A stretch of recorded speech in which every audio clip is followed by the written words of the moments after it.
By the 7th century, the first monasteries were spreading into northern England. In 634, a team of monks from the Irish community at Iona Abbey founded the holy island of Lindisfarne.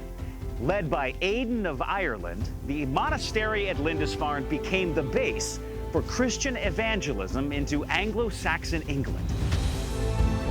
By the early 8th century, Lindisfarne was also an important scriptorium where monks hand-copied and illustrated the biblical texts. The monastery is known for the famous Lindisfarne Gospels, an illuminated manuscript of Matthew, Mark, Luke, and John, now housed at the British Library in London.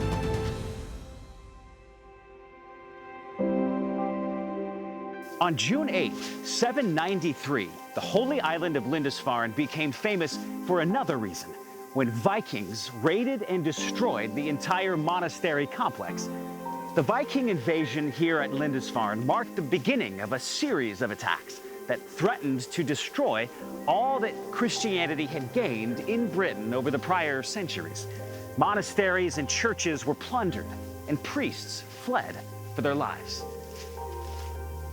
For the next 100 years, it looked as if violent paganism was once again on the march through Britain.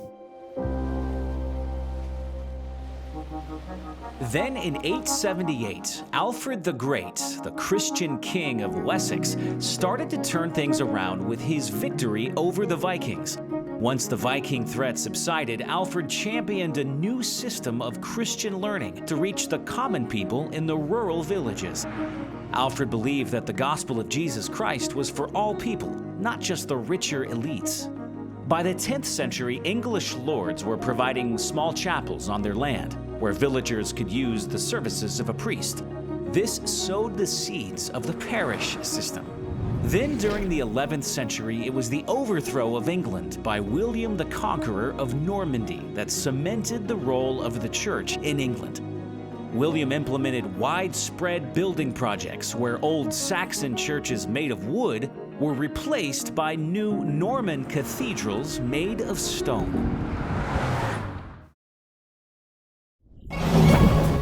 Over 2,000 years ago, the man known as Jesus of Nazareth was born in the small town of Bethlehem in the land of Judea.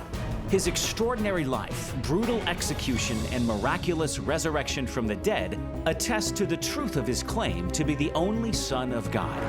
This is the story of how Jesus, through the lives of his faithful followers, has become known around the world, impacting all of human history from the 1st century until today.